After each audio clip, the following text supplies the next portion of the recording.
নমস্কার, আমি পান্নালাল ব্যানার্জি। এখানে আমরা রিচ হওয়ার টিপস দিই না, আমরা মানি নিয়ে সত্যি কথা বলি।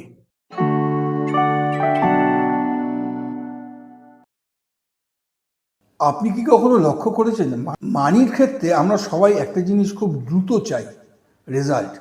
ইনভেস্ট করলাম, কতদিনে টাকা ডবল হবে। এসআইপি শুরু করলাম, কত বছরে বড় কর্পাস তৈরি হবে। একটা স্টক কিনলাম, কখন প্রাইস বাড়বে। আমাদের মাথায় একটা কনস্ট্যান্ট কোয়েশ্চেন থাকে, রেজাল্ট কবে পাবো। কিন্তু ফাইন্যান্সিয়াল সাকসেসের একটা খুব ইম্পর্ট্যান্ট সিক্রেট হলো পেশেন্স। যে মানুষ ফাইন্যান্সিয়াল জার্নিতে একটু একটু করে এগিয়ে যেতে পারেন, মার্কেটের আপস অ্যান্ড ডাউনস টলারেট করতে পারেন এবং ইমিডিয়েট রেজাল্টের জন্য বারবার স্ট্র্যাটেজি চেঞ্জ করেন না, তার ফাইন্যান্সিয়াল ফিউচার অনেক বেশি স্টেবল হতে পারে। আজকের ভিডিওতে আমরা দেখব কেন পেশেন্স ফাইন্যান্সিয়াল লাইফের সবচেয়ে পাওয়ারফুল অ্যাডভান্টেজগুলোর একটি, কেন কুইক রেজাল্টের অবসেশন আমাদের ফাইন্যান্সিয়াল ডিসিশন খারাপ করতে পারে, এবং কিভাবে time plus discipline plus patience একসঙ্গে কাজ করে ওয়েলথ তৈরি করতে পারে।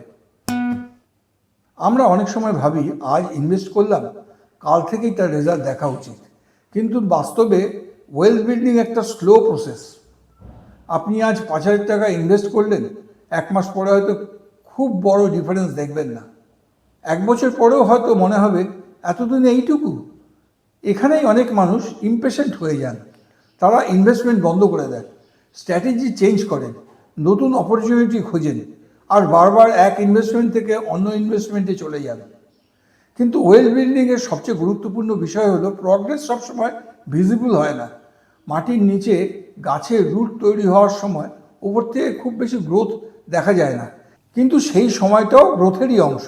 ফাইন্যান্সিয়াল জার্নিও অনেকটা একই রকম।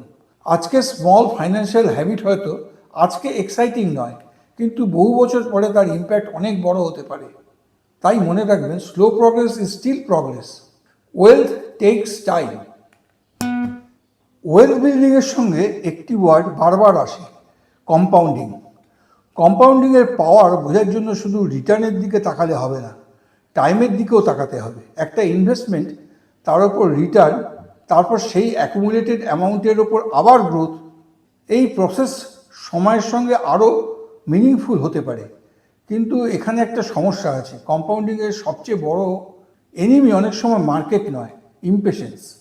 কারণ মানুষ গ্রোথ শুরু হওয়ার আগেই ইনভেস্টমেন্ট বন্ধ করে দেন। ধরুন আপনি কয়েক বছর ধরে ইনভেস্ট করছেন, কিছু গ্রোথ হলো, তারপর হঠাৎ মার্কেট স্লো হয়ে গেল, আপনার মনে হলো এতে তো কিছুই হচ্ছে না, আপনি ইনভেস্টমেন্ট বন্ধ করে দিলেন। কিন্তু ঠিক তখনই আপনার সবচেয়ে বেশি প্রয়োজন ছিল পেশেন্স।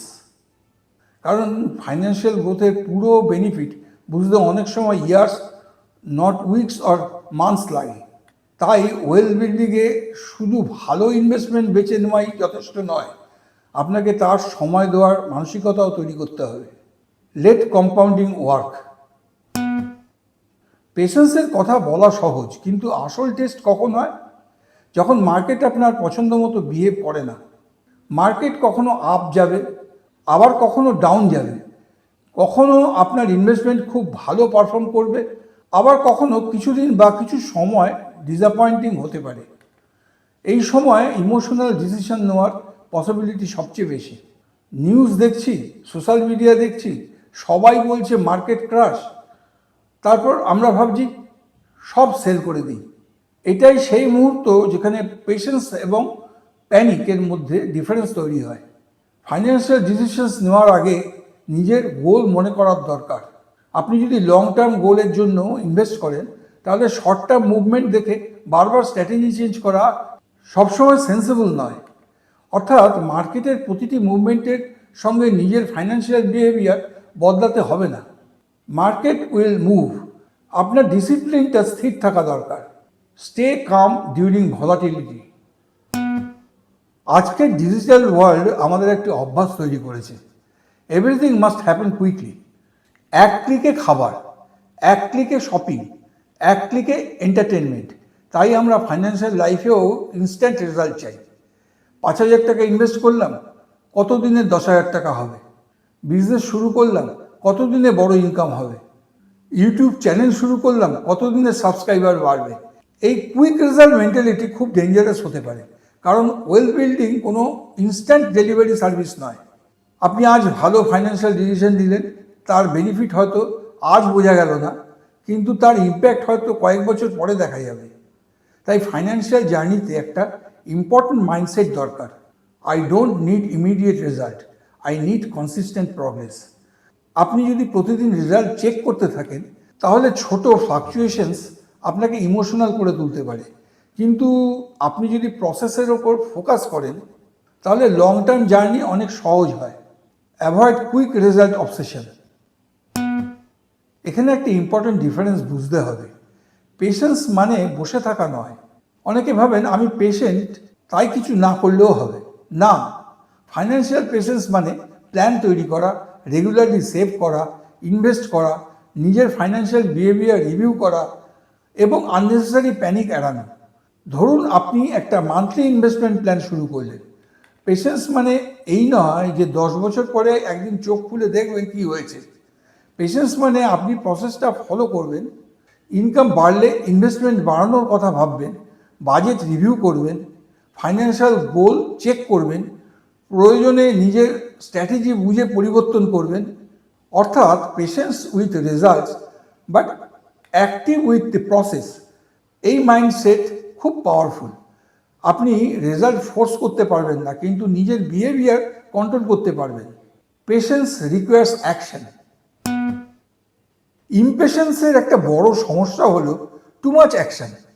কিছু মানুষ একটা ইনভেস্টমেন্ট কিনে কিছুদিন পরেই ভাবেন এটা সেল করে অন্য কিছু নেই, তারপর নতুন ইনভেস্টমেন্ট, তারপর আবার চেঞ্জ। এভাবে বারবার ডিসিশন চেঞ্জ করতে থাকলে ফাইন্যান্সিয়াল স্ট্র্যাটেজি কমপ্লিকেটেড হয়ে যায়। কিন্তু কখনো কখনো বেস্ট ফাইন্যান্সিয়াল অ্যাকশন হতে পারে নো আননেসেসারি অ্যাকশন। ধরুন আপনার লং টার্ম গোলের জন্য একটা সেন্সিবল ইনভেস্টমেন্ট অ্যাপ্রোচ নিয়েছেন, প্রতিদিন সেটাকে নিয়ে চিন্তা করার দরকার আছে কি? প্রতিদিন প্রাইস চেক করলেই কি আপনি ওয়েলদিয়ার হয়ে যাবেন? বরং অনেক সময় নিজের ফাইন্যান্সিয়াল প্ল্যানকে সময় দেওয়া বেশি ইউজফুল। অবশ্যই রিভিউ দরকার, কিন্তু রিভিউ আর রিয়াকশন এক জিনিস নয়। রিভিউ মানে আমার প্ল্যান কি ঠিকভাবে কাজ করছে, রিয়াকশন মানে আজ প্রাইস কমেছে তাই আমি বেরিয়ে যাচ্ছি। এই দুটোর মধ্যে হিউজ ডিফারেন্স আছে। লং টার্ম ওয়েলথ বিল্ডিংয়ে অনেক সময় লেস ইমোশনাল অ্যাকশন বেশি গুরুত্বপূর্ণ। Avoid unnecessary financial actions. Financially successful হওয়ার জন্য একটা বড় মেন্টাল শিফট দরকার। টুডের বদলে টুমোরোর কথা ভাবা। আজ আপনি 5,000 টাকা সেভ করলেন, আজ হয়তো সেই টাকা দিয়ে একটা এক্সপেন্সিভ পারচেস করা যেত, কিন্তু আপনি ভাবলেন আমি আজ কিছু কম স্পেন্ড করব, যাতে ফিউচারে আমার ফাইন্যান্সিয়াল স্ট্রেস কম হয়। এটাই লং টার্ম থিঙ্কিং। আজকের প্রেজার বনাম ফিউচারের ফাইন্যান্সিয়াল সিকিউরিটি। এই ডিসিশন প্রতিদিন নিতে হয়। একদিনের ডিসিশন হয়তো খুব বড় ডিফারেন্স তৈরি করবে না, কিন্তু বছরের পর বছর এমন ডিসিশনস জমা হতে থাকে। একজন ফাইন্যান্সিয়ালি ডিসিপ্লিন মানুষ নিজেকে বারবার প্রশ্ন করতে পারেন আমি এখন কি চাই, এবং পাশাপাশি আমার ফিউচার সেলফ কি চাইবে। এই ফিউচার সেলফের কথা ভাবার অভ্যাসই পেশেন্স তৈরি করে, কারণ ফাইন্যান্সিয়াল ফ্রিডম অনেক সময় আজকের কিছু আননেসেসারি প্রেজার ডিলে করার বিনিময়ে তৈরি হয়। Think beyond today. আমরা সবাই ইনকাম বাড়াতে চাই, সবাই বেটার ইনভেস্টমেন্ট খুঁজতে চাই, সবাই ফাইন্যান্সিয়াল ফ্রিডম চাই, কিন্তু খুব কম মানুষ একটা জিনিস ডেভেলপ করতে চান, পেশেন্স। কারণ পেশেন্সের রেজাল্ট ইমিডিয়েটলি ভিজিবল নয়। আপনি পেশেন্স দেখালে সোশ্যাল মিডিয়াতে কেউ আপনাকে আপলোড করবে না, কেউ বলবে না ও তুমি আজ ইনভেস্টমেন্ট সেল করোনি, কেউ বলবে না ও তুমি লাইফস্টাইল ইনফ্লেশন কন্ট্রোল করেছো। কিন্তু ইয়ার্স পরে এই ছোট ছোট ইনভিজিবল ডিসিশন আপনার ফাইন্যান্সিয়াল লাইফে বড় ডিফারেন্স তৈরি করতে পারে।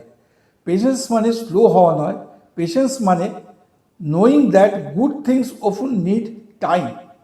ফাইন্যান্সিয়াল জার্নিতে আপনাকে এভরি ইয়ার মিলিনিয়ার হতে হবে না, আপনাকে শুধু প্রতি বছর একটু ফাইন্যান্সিয়ালি স্ট্রঙ্গার হতে হবে। আর সেই প্রগ্রেস যদি কনসিস্টেন্ট হয়, তাহলে সময় আপনার সবচেয়ে বড় অ্যাডভান্টেজ হয়ে উঠতে পারে। Patience builds long term wealth. তাহলে why is patient the ultimate financial advantage?